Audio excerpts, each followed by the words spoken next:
and welcome to this Dialogue Extra. I'm Marcia Franklin. With me is Michael Lanza. He's an outdoor writer based in Boise, but has traveled all over the country and even the world writing articles and books, as well as having his own website, thebigoutside.com. And we're continuing our conversation, focusing now a little bit more on how to get started, some tips for hiking and gear. I think it can be overwhelming to people. You know, they want to do it. They've seen photos of people backpacking through beautiful areas, but it's like, how do you get started? Clearly, the most important thing is getting a good pair of boots, no matter what you do, for day hiking or or backpacking. That's a great start with that. It's a great piece of advice, because really you can have cheap pack, all that other stuff. You'd be a little uncomfortable if your hiking shoes or boots don't fit you right. It's a trip ender. So really get some decent shoes. And if you're taking a short walk in the local hills, whatever, you can probably wear the sneakers that you go to the gym in, or that you play tennis in, or whatever. That's fine, but make sure they fit. Yeah, I mean, I've been on the other end. I've without going into too many details, like really roughed up my feet because I was carrying more weight than I anticipated I would. I had to carry a lot of water because of drought conditions, and that just hammered my feet big time. So it's a really good point. If you're carrying a heavier pack, you need footwear that's designed for that, really. A little more heavy duty, a little more supportive. Well, actually, my feet were kind of sliding back and forth. I had too much room. So get some boots at a place where you can return them if they don't work out. And that helps a lot, yeah. Practice before you go to a place where they know how to fit you, and they're going to measure your foot size, actually, and really correctly fit you to boots. I think another thing that might inhibit folks, and again, speaking from my own standpoint, does me a little bit, it can be the cost, to buy a backpack, to buy a sleeping bag. I just went online and was looking at sleeping bags, and it all really adds up. It can, and at the same time, there are some brands. I was just out of college when I started hiking and working as a reporter. Didn't have a lot of spare change, and I just got what I could put together. And here in Boise and elsewhere in Idaho, I know you can find gear consignment shops where you can pick up used stuff that's actually in good shape. There's a Cabela's locally and elsewhere, and there's REI. There are stores that'll have either less expensive new gear or sometimes used gear that they're occasionally putting on sale. Craigslist, places like that. There are places where you can find less expensive gear. I would say to people, get what you can and just get out there and do it. And eventually you'll accumulate, when you can afford it. And sometimes you can even rent it. You can rent it, yeah. If you're going to become a regular user, renting can be cost prohibitive, right. And it's worth That's a good way to try out things. But to try out things, sure. I've actually found things I don't want renting, like, renting. The backpack hurts, I'm not going to get this one. That's a good way to test it out. It really is. Yeah. And the fit. Get somebody who can, because I know with backpacks, that's absolutely essential. Yeah, especially the bigger the fit. backpack and the more weight you're putting in it, you really want it to fit. And a lot of companies make women's specific packs because women's torsos are different from men's, so they're fitted to be comfortable on women. What do you think about this idea of sleeping in a hammock now instead of a sleeping bag? Hammocks are popular with a certain segment of the outdoor crowd. I personally never liked swinging when I'm trying to sleep. I like to kind of be stationary. But some people like the hammock thing, and there are some hammocks that are made with netting, bug netting, and a little bit of a rain fly over the top of it too.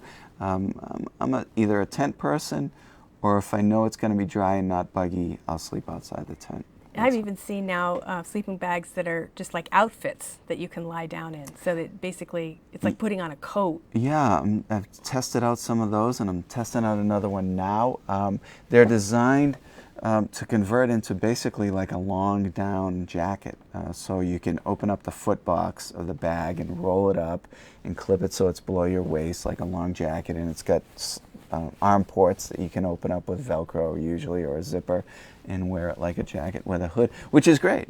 If you're backpacking, backpacking, padding for you Oh, it's plenty Okay. of insulation. Okay. It's very warm in camp, especially if you're camping in colder temperatures. Interesting.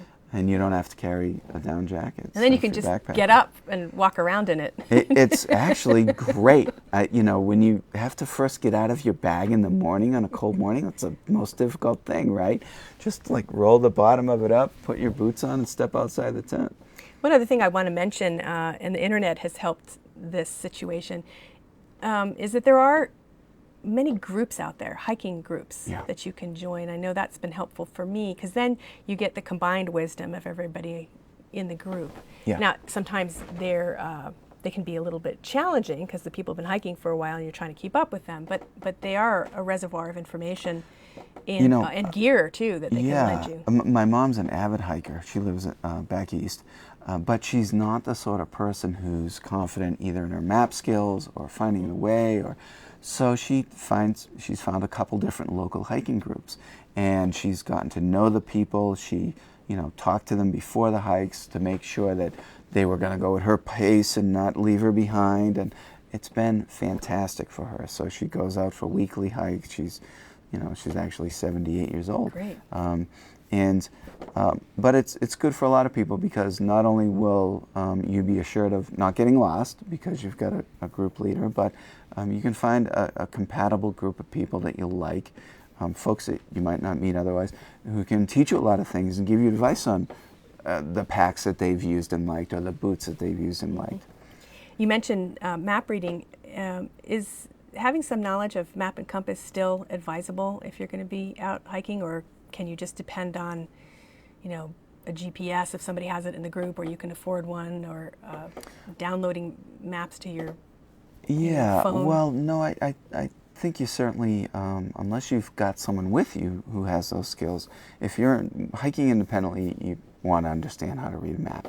Even if you're not using a compass, even to the point where you get to a junction and you can look at the map and look at the signs and figure out which way you need to go. You still have that basic sense of what direction you're facing and need to go next.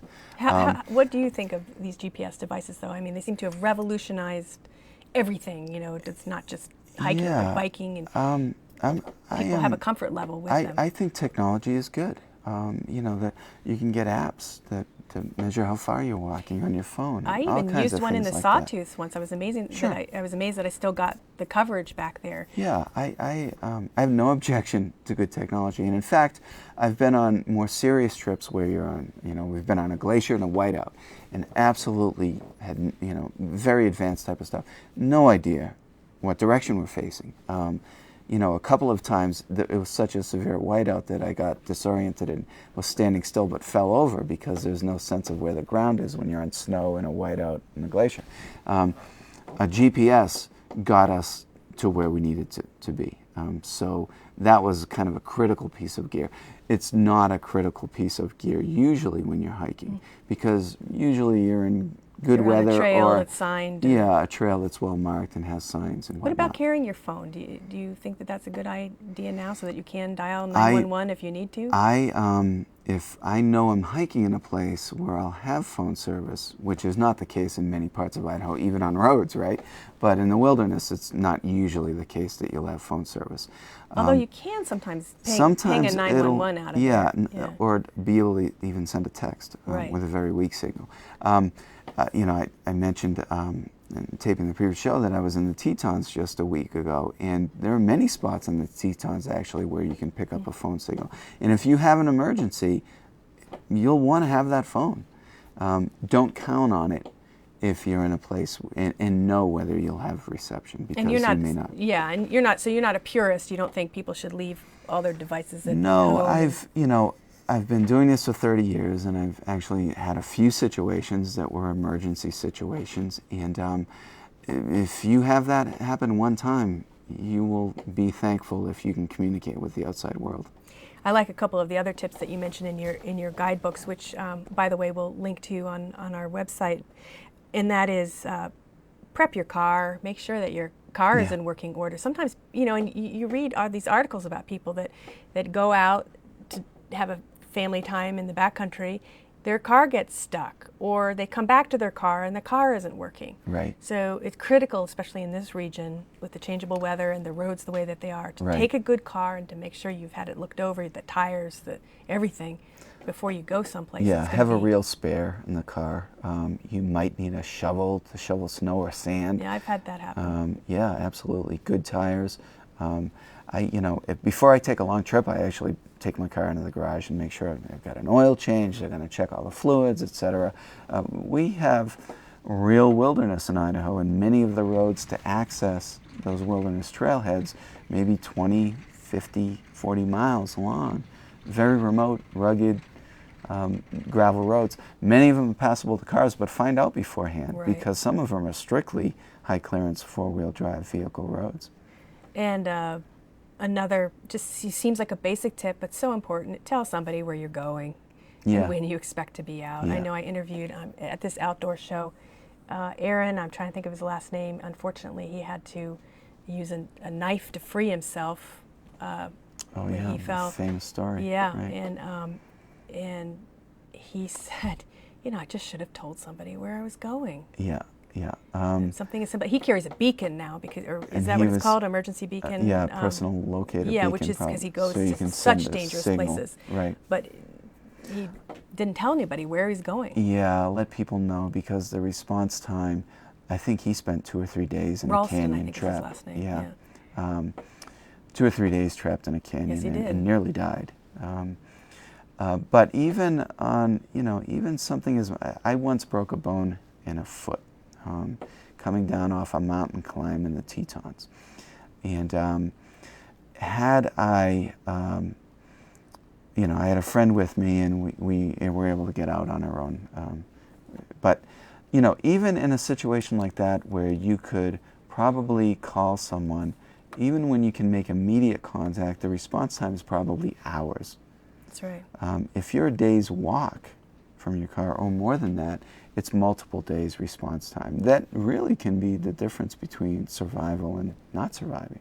I mean, letting people know where you're going, your exact route, and when you expect to be out is just a smart precaution. Critical, can be a lifesaver. Yeah. And also think ahead of time, really be realistic about how long it's going to take you to do something. You have people, and I do this too, estimate about 2 miles per hour over the course of a hike, and then adding in another hour per 1,000 foot. An hour per 1,000 feet of elevation gain or loss. Because you can think, standard measure. 8 miles, no problem, or 5 miles, no problem. Well, it depends on the 5 miles. Be Yeah. 5 miles straight up. And that 2 mile an hour pace is assuming a good trail, right?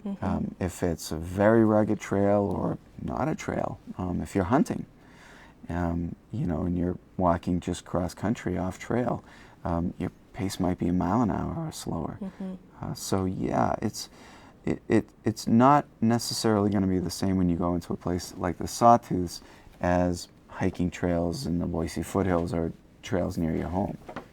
Right. No, absolutely. I went to Sawtooth Lake last year, and I thought, I'm just 5 miles up, 5 miles back, and I decided to go to the end of the lake, which adds another 2 miles total.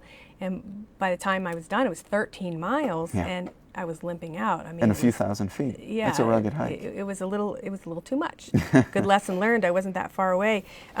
Also, to really think about your water needs. This is interesting to me. You really need, just not doing much of anything at all. You should be drinking 2 liters of water a day, which is 64 ounces. Yeah. And you put yourself in higher elevation. The sun's much hotter at high elevation. You need to plan to and drink. you're exerting, and you're walking up hills, and your body's burning a lot of energy, and it's going through fluids very quickly. So I, like a lot of people, I'll have a bladder and a hose. So you like having that hydration pack better than a bottle? Usually, yeah, because I'll drink from it every 15 or 20 minutes out of habit. Because really, you go an hour without drinking, and you're getting thirsty already. And by the time your body sends that thirst message, you're already down on water. That's another Another tip, if you're hiking either with kids or a beginner hiker who's an adult, is remind them all the time, drink some more, drink some So more. you should be going to the bathroom, what, every 20 minutes once you're fully hydrated? Well, it might be more Okay. if you're older, sure, but Right. no, it might be a couple hours. But if Okay. you go some hours and Yeah, you know, don't, you're then not going to the bathroom, that's not a good Dehydrated, sign. you can get a headache Yeah, very yeah, easily yeah. at those elevations. I know I do. And then river crossings. People may not think about that before they leave, but you Really can good point, you yeah. can get to well, you know, that young man that was in John Krakauer's book who went Mm-hmm. into Alaska. I mean, ultimately he ate something that made him really sick, it looks Right. like, but he was also stymied by this huge river he couldn't Right, cross to get right. to any kind of help. Yeah, a very fast-moving river Right. that was probably glaciated, and so it's full of silt. You can't see the bottom. But an even much more common scenario is you go to a place like the White Clouds or the Sawtooth and some creek that you could step across in late summer. In early summer, it's full of snow melt, and it's a lot higher and faster. In fact, just a year ago, about this time, it was the end of June, my son and I backpacked to Alice Lake in the Sawtooth. And there's a creek crossing in there. And it was frigidly cold. He stepped in and stepped back out and said, "Oh my gosh, Dad, that's really cold." But, you know, then we did it together and made it across. But it was moving fast and it was pushy. And if that water is above your knees, it kind of changes the dynamic. It becomes much more challenging and you can feel it. One tip for people is have some change of footwear Yeah, that you can that's put on, because you're probably going to have a rocky creek bottom. You don't really want to get your hiking boots wet, because then you can get blisters, be uncomfortable hiking all day in wet boots. Change it into some sandals or something. And for me, I to know, protect your having feet a gone bit. through this experience, it's always closed-toe sandals for me because I lost Protect a your toes, yeah. toenail in a river. And once. that seal, so that the water won't pull that sandal off. I mean, flip-flops are Yeah, that's really, well, I mention it because some city people may sandals aren't what you want. Exactly. And another tip is that when you have to cross a creek and you decide that it's safe to cross, make sure it is. Don't be wedded to your itinerary such that you can't decide to turn around, because you might have to. And I've had to turn around when a creek crossing was just Right. deemed unsafe. But if you make the crossing, use some sticks or poles to help you balance, and move at a slight upstream angle, because you'll find that by stepping into the force of the current, it's easier to balance than if you're walking either across it or slightly downstream. Slightly downstream, that downstream current is pushing your legs out forward from under you. Do you always carry poles? I notice some of the pictures with your children, they each have a pole. They do, I yeah. like to have a pole with me, at least one. I always carry 2 poles. It really greatly relieves the pressure on your lower back and also on your joints of your legs and your leg muscles. Do you carry an altimeter so you can tell if the pressure's dropping and a storm is coming in, or? Not usually. When I'm climbing mountains or more technical stuff where you need an altimeter, I do. The weather is so changeable. Yeah, that- I've learned to look for clues in the sky. Cirrus clouds. Like cirrus clouds show indicating that 12 to 24 hours of weather change. When winds pick up very abruptly, it can indicate that there's a new weather system moving in or leaving. What's the best thing to do in lightning? I know I interviewed Gretel Ehrlich recently, and she's been struck by lightning twice. It's unbelievable. That's bad luck. Get to lower ground. Get away from tall trees that'll be lightning rods. Spread out, because hopefully nobody gets hit, but if you're close together, you can have multiple people hit by a bolt of lightning. Certainly, you wouldn't want multiple people hit. Does your pole help you at all if it has a rubber tip on it, or is that negligible? I don't you? think it really. I don't think it'll ground Okay. you. I don't think it's going to attract lightning because it's But if lower than you are. if you're way up on top of a, mountain and you can't get to lower ground, Well, you've Just got stay to away try from to. trees. Yeah, if you see weather coming in, be aware of it. Don't be heading for the summit if you see those black, storm clouds, or if you hear thunder. That's a bad sign. But if you're that high up, you can probably see that weather approaching. Yeah. Turn around and head down. And I neglected when we were talking about boots to mention really important information. You say don't skimp on socks. Yeah. Socks are important. Yeah, yeah, and, cotton you know, socks. having some are- liners and having you even carry change for each day, which was interesting. Yeah, a to change me. of socks. I like to have dry socks to put on. Mm-hmm. There's three things that give you blisters. It's friction, heat, and moisture. You have to have all three of those things. So you can eliminate at least one of them by having dry socks, by eliminating the moisture. Just change socks if your socks get wet during the day and dry out the other ones. Good socks, good wool or wool blend socks will dry out and you can wear them again another day. And keep a change of dry clothing to change into at your campsite so you don't get chilled Right, from having. right. And then take that off and Yep. put it away and use it the next Damp day. clothes conduct heat away from your body. What do you think about women hiking alone? Yeah, it's unfortunately not the same for women as it is for men, and I completely understand that natural fear. I do believe that that 99.9% of the people you meet in the country are good, the backcountry, are good people who do not mean you harm. At the same time, you know, I know plenty of women who have been apprehensive about doing it. If it makes you apprehensive, find a partner. I've known women who've backpacked long distances by themselves and are comfortable with it and are skilled and know how to take care of themselves. And I really do believe that you are usually safe, but find a partner. There are women's hiking groups. There are hiking clubs that are men and women, and you can find good hiking partners if that makes you more comfortable. Let's maybe share with viewers a couple other essential things to carry. I assume a water filter is one. I know that you don't want to be stuck back there with Yeah, a problem if you're there. out for more than a day, you probably will have to treat some water. You can't carry enough water for days because it's a little over 2 pounds per liter.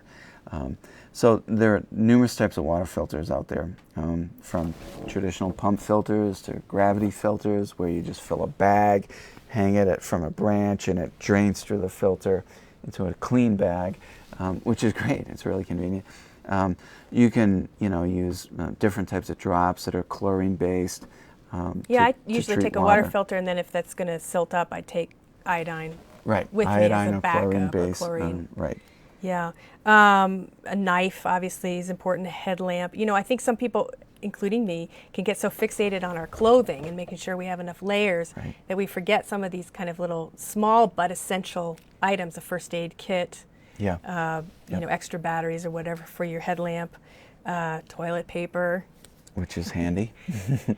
Headlamp is one of those things that always goes in my pack, even when I'm on a day hike, because it weighs 4 ounces.